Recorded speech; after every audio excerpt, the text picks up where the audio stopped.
Sa pagising sa umaga, iba kung nauuna ka.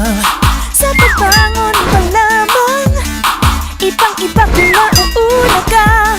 Kung sa unang hirit ay panalo ka, ang buong maghapon ay tiyak na sisigla. Sa unang hirit, unang-una ka. Sa unang hirit, serbisyong totoo ang dala. Sa unang hirit, ang saya-saya. Sa unang hirit, unang hirit, unang hirit, mangunguna ka.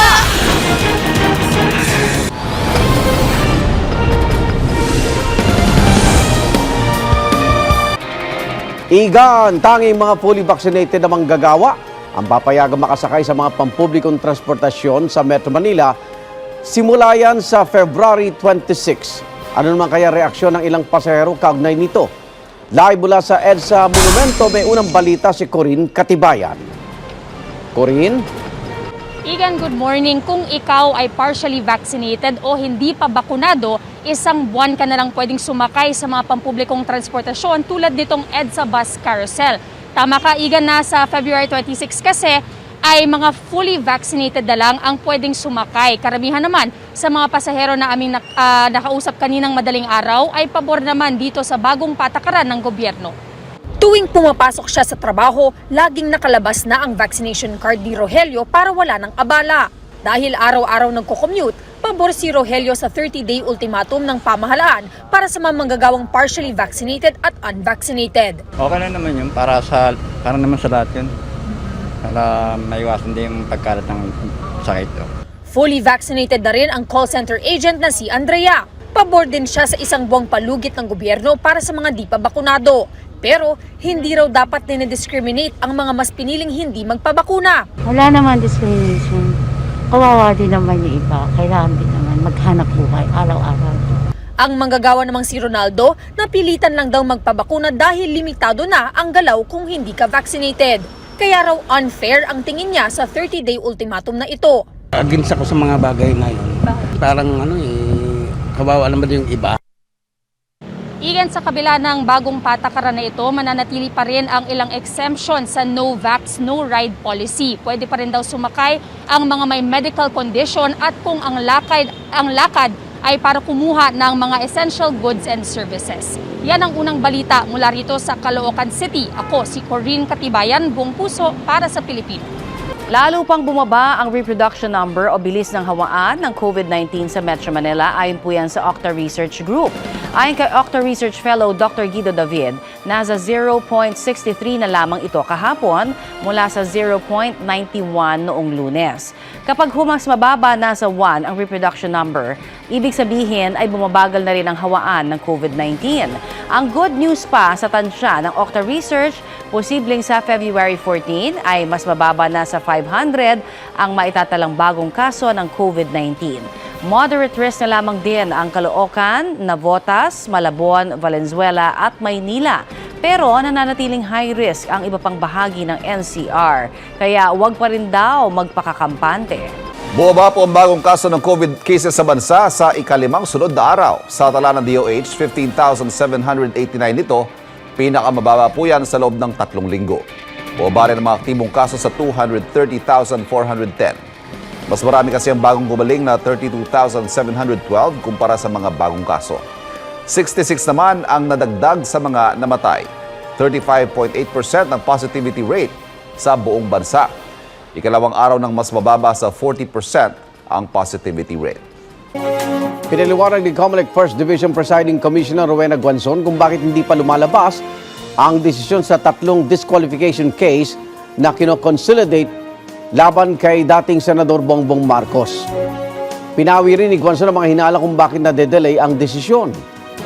Magre-retiro na sa February 2 si Guanzon at nais daw niyang iwan ng komisyon ng walang pending na kaso. Hindi pa po ready ang ponente.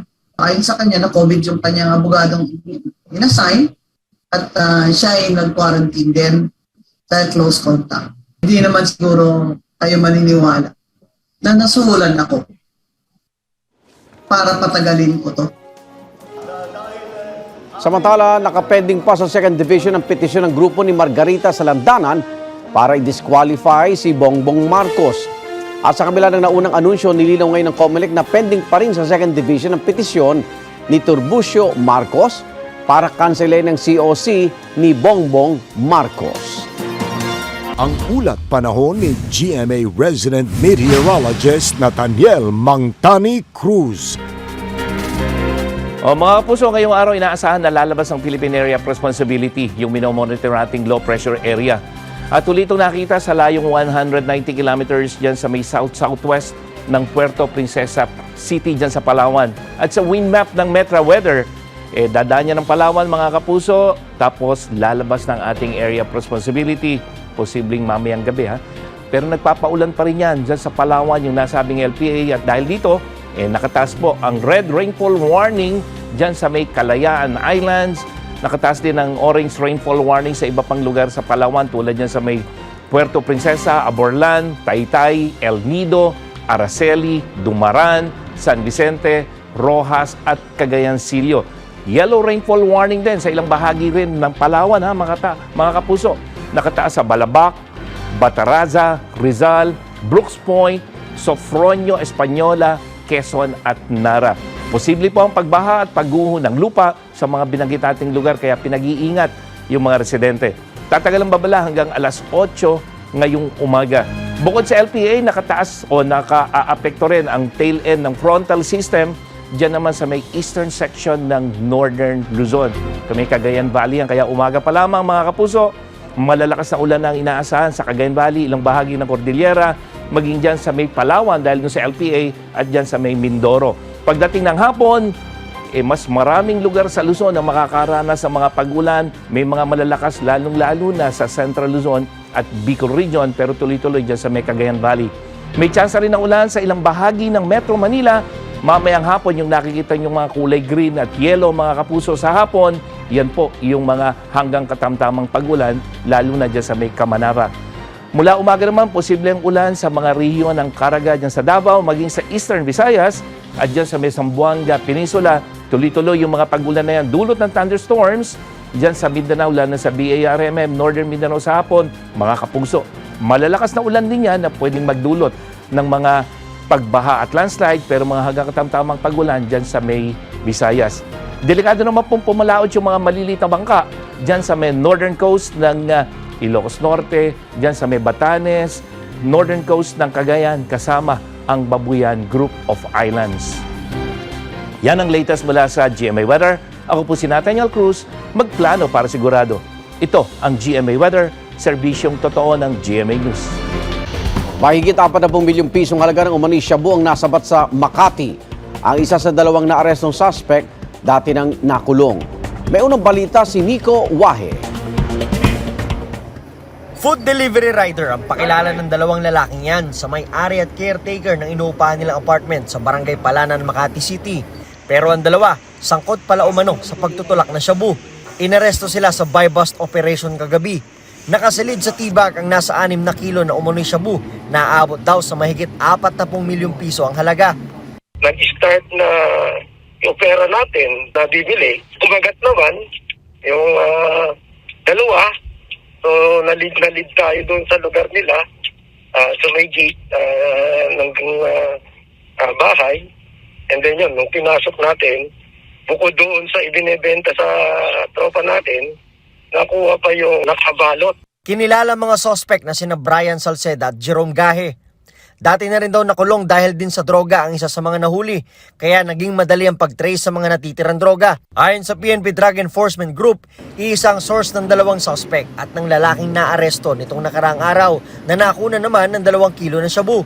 Napag-alaman ng ating mga tropa ng PIDED na may mga natitira pa. Yung pinanggalingan ng 2 kilo na yon. So, tuloy-tuloy na nag-follow up sila hanggang nakapag-identify sila ng possible na mga tao na humawak or nagbabantay ng mga natitira pang droga. Tumangging magbigay ng pahayag ang mga naaresto. Yan ang unang balita sa Makati City. Nico Wahe, buong puso para sa Pilipino. Nalambat ng mga otoridad ang pangalawa sa most wanted ng Pandacan, Maynila. Todo tanggi naman ang suspect na nahaharap sa reklamong panggagahasa. May unang balita si Darlene Kai. Dito mismo sa fast food restaurant na kanyang pinagtatrabahuhan, inaresto si Daniel Cachero. Top 2 most wanted siya ng Pandacan Police Station dahil sa panggagahasa umano sa kanyang kaibigan. Nangyari ang rape na sinasabi ay noong November 2019 pa sa kanyang boarding house sa La Loma, Quezon City. Kaibigan niya yung asawa nung babae, di umano inimbita siya, tinawagan siya sa phone para makipag-inuman sa kanila kasama ang kanyang asawa hanggang sa umalis ang kanyang asawa at doon, nung pag-alis ng kanyang asawa, may nangyari na sa kanila. Matapos ang insidente, nagsampa ng reklamo ang biktima. Hindi alam ng suspect na meron nga siyang reklamong ganito, kaya hindi talaga nagtatago itong suspect. Mariin niyang itinatanggi ang akusasyon. May nangyari raw sa kanila ng biktima pero wala raw pilitang nangyari. Nag-inuman po kami. Punta po siya sa bahay. Tapos po? Tapos nakipag-inuman po siya sa akin. Tapos? Tapos hindi ko naman po siya pinilit na hindi ko po siya pinilit na nagasa, hindi ko po siya ginasa. Ikukulong siya dito sa Pandacan Police Station bago tuluyang ilipat sa Quezon City Jail. Yan ang unang balita sa Maynila, Darlene Kai. Buong puso para sa Pilipino. Avisala, kabilang na sa creative team ng Encantadia spin-off series na Sangre, ang award-winning screenwriter at novelist na si Ricky Lee. Ipinost sa IG ni Direk Mark Reyes na magdidirect din sa serye ang screenshot ng group video conference ng creative team. Spotted sina Lee, Encantadia creator na si Suzette Doctolero at senior program manager Ali Nocom Dedicatoria. Pati na rin ang creative head na si RJ Nuevas at writers na sina Ana Nadella, Jake Somere at Ice de Guzman. Sabi ni Direk Mark, the portal to the new world of Encantadia is open once again. Ikina-excite ito ng solid fans ng Encantadia. Dahil sa inyo mga kapuso, nananatiling wagi sa rating sa buong bansa ang GMA Network para sa taong 2021. Ayon po yan sa Nielsen Philippines TV Audience Measurement. Hindi rin nagpahuli ang GTV na naging second most watched channel na sa huling bahagi ng 2021. May unang balita si Tina Panganiban Perez. Mula January 1 hanggang December 31 ng taong 2021, nakapagtala ang GMA Network ng 95.7% net reach katumbas ng tinatayang 83 million TV viewers nationwide. Base yan sa Total Philippines data sa taong 2021 ng Nielsen Philippines TV Audience Measurement. Mula Luzon, Visayas at Mindanao, mahigit 90% net reach o naabot ng Kapuso Network. GMA rin ang most watched channel sa bansa na may 46% people audience share. Ayon naman sa datos ng Metro Cities TV Audience Measurement nito ring 2021, GMA pa rin ang nangunguna sa key regional cities ng bansa tulad ng Metro Dagupan, Metro Cebu at Metro Davao. Kabilang sa mga nangunang programa ang inyong pinagkakatiwalaang 24 oras. Kapuso mo Jessica Soho, First Tiyaya, Love of My Life, Anak ni Waray versus Anak ni Biday, I Can See You, Agimat ng Agila at Center Stage. Ang isa pang free-to-air channel naman ng GMA Network na GTV, ang second most watched station sa dulong bahagi ng 2021. Nakapagtala ito ng 11.6% people audience share sa Total Philippines kung saan naungusan ito ang TV5. Sa gitna nito, patuloy ang GMA Network sa pagpapalawa at pagpapalinaw sa reception ng GTV sa labas ng Mega Manila. Mula po sa kaibuturan ng aming puso, maraming salamat sa inyong suporta at pagtangkilik, mga kapuso. Yan ang unang balita. Tina Panganiban Perez, buong puso para sa Pilipino. Igandamana ng mga gumagamit na asukal sa kanilang mga binebenta ang pagtaas ng presyo nito. Hirap daw sila makabawi ngayon sa kanilang puhunan. Live mula sa Marikina, may unang balita si Bam Alegre. Bam? Higan, magandang umaga. Nitong mga nagdaang araw, tumaas daw yung presyo ng asukal dito sa Marikina Public Market. 1 kilong asukal ang kailangang itimpla sa bawat flavor ng samalamig sa pwesto ni Evangeline Ponce, malapit sa palengke ng Marikina. 3 pa naman ang inaalok niya lagi sa customer. Sagot gulaman, pineapple at buko juice. Sa pagtaas ng presyo ng asukal kamakailan, mas mahirap mahabol ang puhunan. Pero hindi naman nila maipasa agad sa mga customer kaya tiis muna. Umaasang bababa rin ang presyo ng asukal kalaunan. Sa Marikina Market, dama rin ng ilang retailer tulad ni Lenlen Sorilla ang pagmahal ng asukal. Ang asukal na puti dating 52 pesos, 64 pesos na ngayon kada kilo.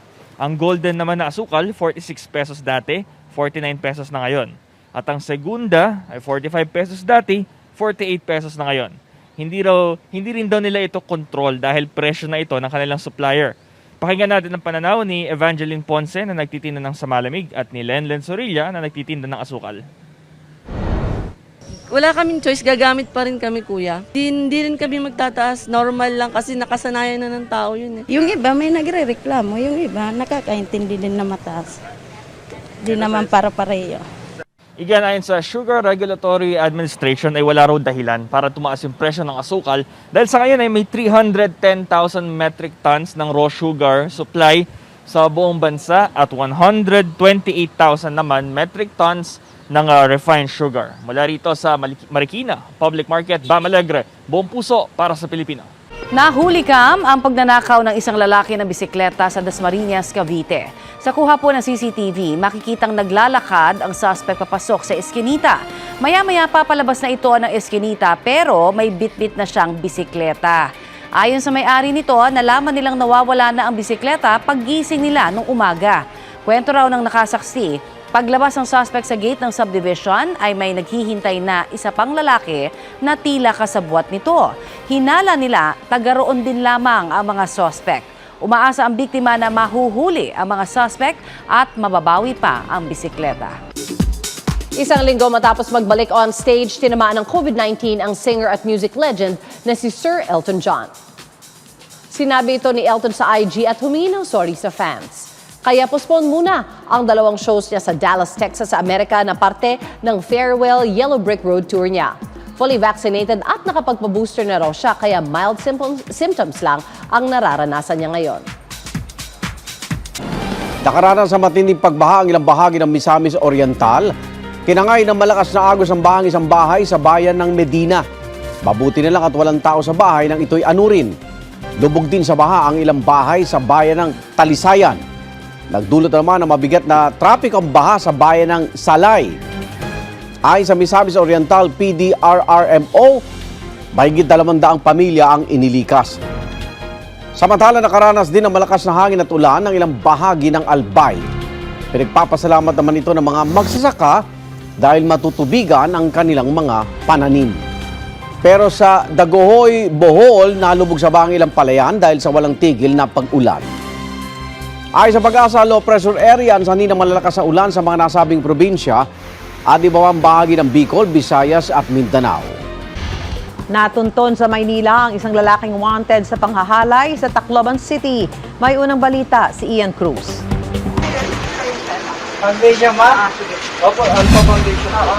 May sakit umanong goiter ang hinahanap na number 6 most wanted sa Tacloban City kaya nagpanggap na tauhan ng isang NGO na tumutulong sa may karamdaman ang mga operatiba. Pero nung matiyak na ang target nga ang kaharap nila sa P. Campus Street, Sampaloc, Maynila, hindi na nakapalag ang lalaki sa pinagsanib na puwersa ng Tacloban City Police at Manila Police District Station 4 Intelligence and Warrant Section.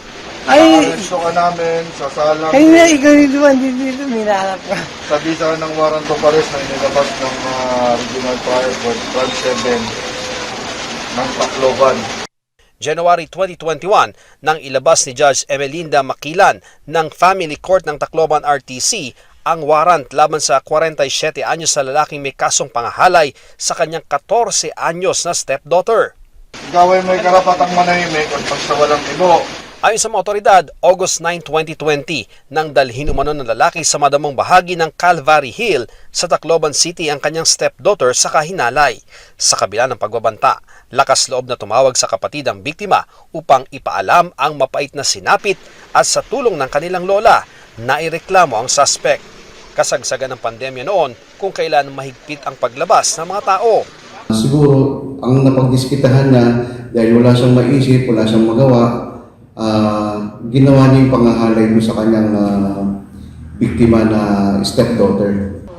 Mula nang ilabas ang warrant of arrest, naging mailap na raw ang suspect sa mga alagad ng batas hanggang sa matuntun siya sa Maynila.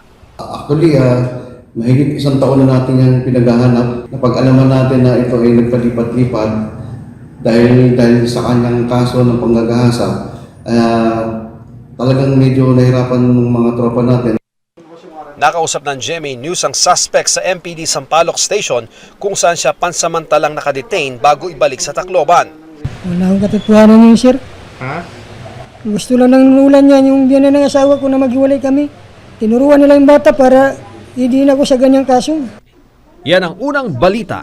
Ian Cruz, Buong Puso para sa Pilipino. May 1 buwan na lang ang mga partially vaccinated at hindi pa bakunado kontra COVID-19 sa NCR para payagan pong makasakay sa mga pampublikong sasakyan.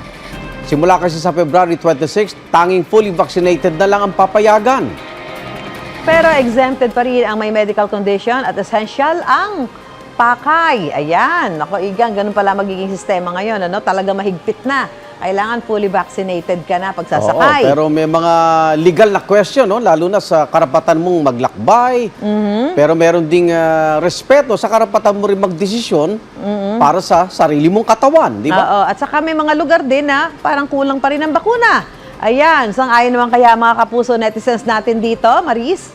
Ito nga, Igan, Ate Son, tanong ng ilang mga netizens, no, hindi ba essential ang trabaho? Bakit hindi na raw i-honor ang company ID? Pero anyway, tila mas marami ang hindi sang-ayon tungkol dyan. Gaya ni na Carla Wada at Vicky Lombera. Anila tila labag na sa karapatang pantao. Bigyan daw ng karapatan ang bawat isa na magdesisyon kung gusto o ayaw magpabakuna. Bagay na sinigundahan ni na Clarice Operio at SJ Rica Franca. Wala naman daw sa batas yan. Ginagamit na raw itong panakot sa mga tao para mapilitang magpabakuna. Hirit naman ni Ana Rodrigo, pwede. Kaso paano raw yung gusto magtrabaho? Pag-isipan daw muna sanang mabuti bago ipatupad. Tila nakikipag-bargain naman si Michael Andrew De Leon. Baka raw pwedeng payagan yung mga naka-first dose na. Ang wag na lang payagan ay yung wala pa talagang bakuna. Mungkahi naman ni Josephine Carvajal, sa eleksyon din daw ay dapat ganyan na rin ang polisiya. Huwag palabasin at pabotohin ang hindi fully vaccinated. Binawi ng isang komite sa Kamara ang rekomendasyong kasuhan ng ilang opisyal ng gobyerno dahil sa mabagal daw na pagtugon sa pandemic. Sa committee report noong December 16, nais pakasuhan ng House Committee on Good Government and Public Accountability sina Health Secretary Francisco Duque III at dating Director General ng FDA na si Eric Domingo. Dahil daw ito sa paglabag sa Code of Conduct and Ethical Standards for Public Officials and Employees at Executive Order 292. Bukod dyan, pinakakasuhan din sila ng paglabag sa Anti-Red Tape Act kasama si FDA Center for Drug Regulation and Research Director Joyce Sirunay. Kaugnay ito ng mabagal umunong pag-aproba sa mga gamot kontra sa COVID-19. Pero nitong Miyerkules, inaprubahan ng mga mababatas ang mosyon na i-reconsider ang findings ng komite. Dapat sumunod sa due process at bigyan ng pagkakataon ng mga nabanggit na opisyal na magpaliwanag. Kaya posibleng magsagawa pa ng karagdagang hearing para rito. Wala pang reaksyon sina Duque, Domingo at Sirunay kaugnay nito.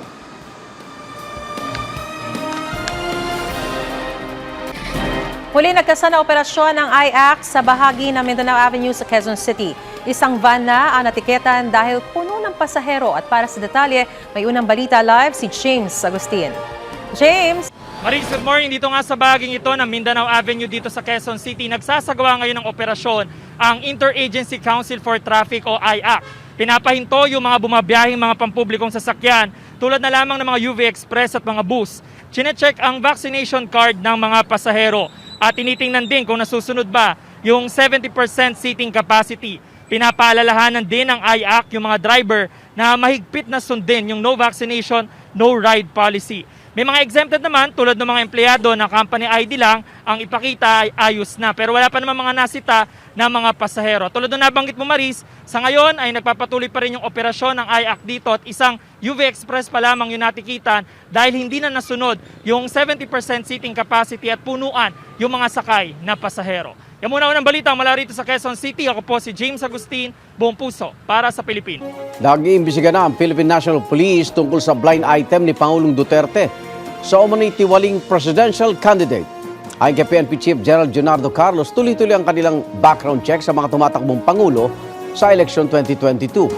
Tuloy din daw ang investigasyon nila sa pagbanggit ng Pangulo na presidential candidate na umano'y gumagamit ng droga. Pero ayon kay Carlos, hindi raw pwedeng agad-agad na ilabas sa publiko ang mga dokumento. Continuous monitoring and gathering information, and the information are further verified. Once these are verified, we submit our report. Nagbigay na rin ng reaksyon ng ilan pang presidential aspirants sa pasaring ni Pangulong Duterte sa mga kakandidato sa eleksyon 2022. May mga sumagot din sa mga kontrobersyang ibinabato sa kanila at may mga naglatag din ng kanilang mga plataforma. Narito ang unang balita ni Salima Refran, Mav Gonzalez, Mark Salazar at Sandra Aguinaldo. Siniguro na ni Senador Manny Pacquiao ang pagdalo niya sa presidential debate na ikinakasa ng COMELEC. Sa kanyang press conference, sinabi rin ni Pacquiao na bukas siya sa suporta ni Pangulong Duterte. Ayos lang daw sa kanya ang blind item ng Pangulo laban sa ilang presidential aspirant na hindi nito pinangalanan. Okay din daw ang isasagawang background check ng PNP. Tinalakay ni House Deputy Speaker Lito Atienza sa Facebook ang isyu ng abortion bilang reaksyon sa payag ni dating Senador Bongbong Marcos na pabor ito sa abortion para sa mga biktima ng rape at incest. Ayon kay Atienza, hindi dapat payagan ang abortion dahil ang buhay ay galing sa Diyos at ipaglalaban daw niya ang posisyon na ito. Tugon dito ng tagapagsalita ni Marcos, meron daw mga pahayag na mainam na hindi na lang pansinin.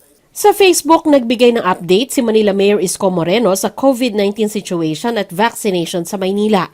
Bumaba na raw sa 26% ang occupancy ng mga ospital doon pero nananawagan siya sa lahat na patuloy na mag-ingat. Hinikayat din niya ang publiko na magpabakuna sa drive-thru vaccination sites ng Maynila. Si Doc Willie Ong nagbigay naman ng kanyang saloobin kaugnay sa stealth Omicron na nasa Pilipinas. Sabi niya hindi ito dapat katakutan pero hindi rin dapat ipagsawalang bahala. Sa Facebook, tinalakay ni Mayor Sara Duterte ang Davao City Disaster Radio, community radio station na pinondohan gamit ang disaster funds ng local government. Pakay daw nito na maihanda ang mga taga Davao City kapag may parating na bagyo at makapaghatid ng impormasyon kapag merong mga kalamidad at sakuna. Nagagamit din daw ang radio station sa paghatid ng impormasyon tungkol sa COVID-19 at vaccination. Sa panel interview ng DZRH, tinanong si dating Senador Bongbong Marcos kung bakit hindi niya naisumite ang hinahanap sa kanyang mga income tax returns. Sabi ni dating Senador Bongbong Marcos, ito raw ang mga taong naka-exile sila sa Amerika, kaya't wala siyang pagkakataong makapag-file ng ITR at wala rin naman siyang income noong mga panahong iyon. Matatandaang na-exile ang pamilyang Marcos noong 1986 habang ang kanyang tax case ay para sa di paghahain ng ITR para sa mga taong 1982 hanggang 1985, panahong Vice Governor at kalaunay Governor siya ng Ilocos Norte. Paglilinaw ng tagapagsalita ni Marcos, may panahon daw noon para makakumply sana si Marcos para sa mga taong hindi siya nakapaghain ng ITR.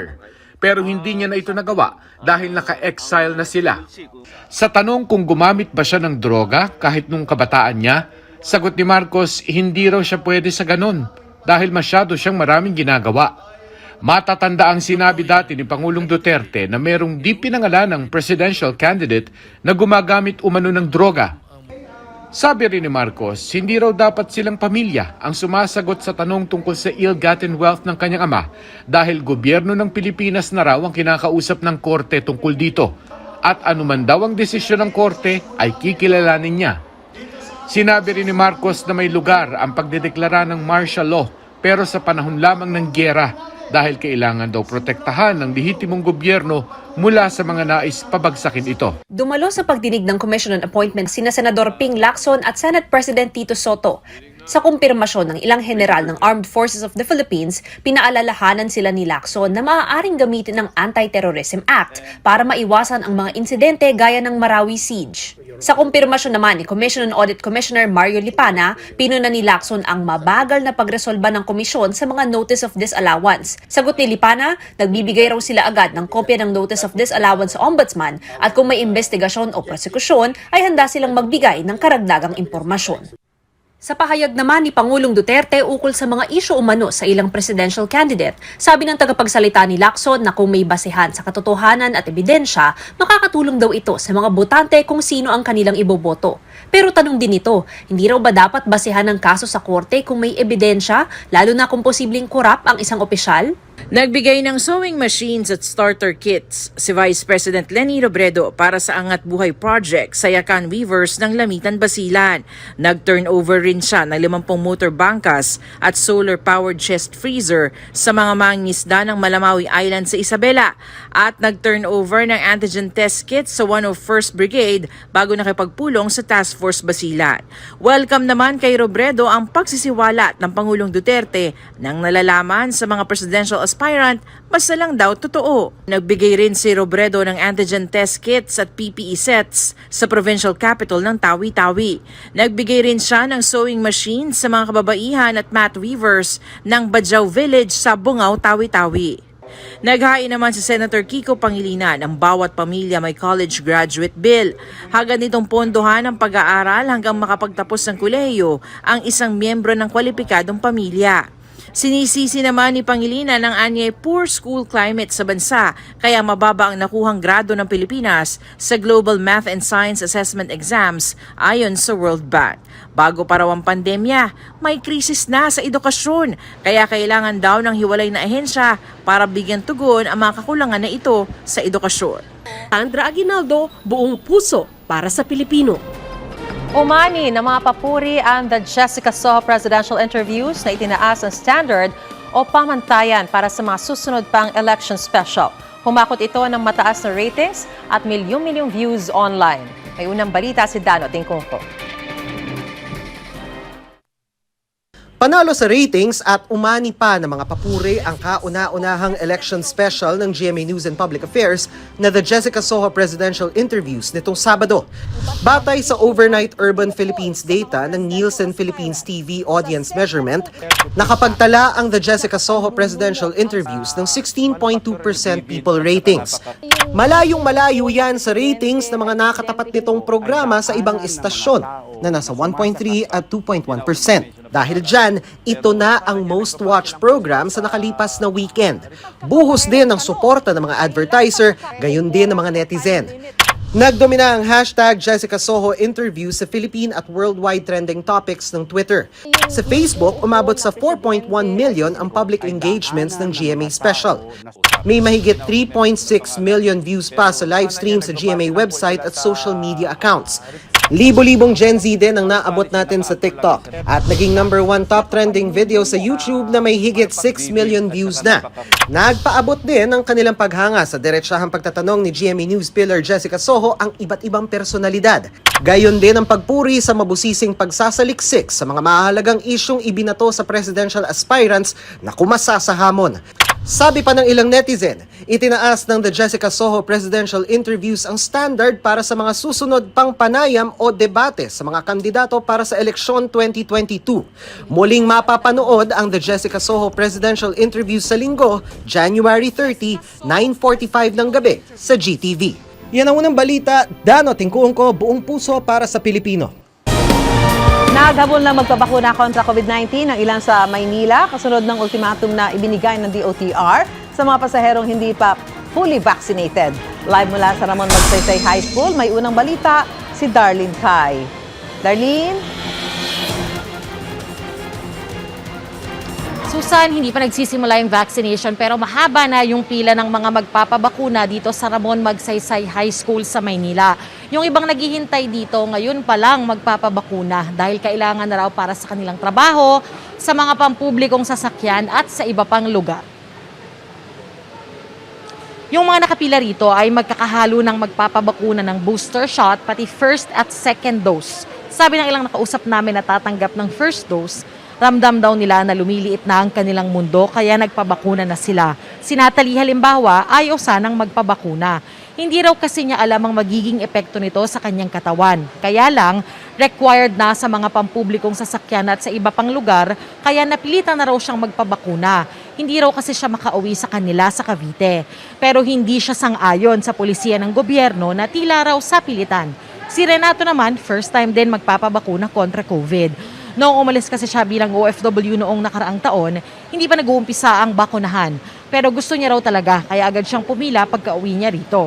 500 doses ang nakalaan para rito sa Ramon Magsaysay High School ngayong araw. At bukod dito, may 44 health centers, 4 na mall at 5 community sites kung saan nagpapatuloy ang bakunahan dito sa lungsod ng Maynila. Kasi mandatory na po. Hindi kasi ako sure sa effect ng bakuna sa health. Required namin sa OFW kasi ako. Mas safe ako kung may vaccine.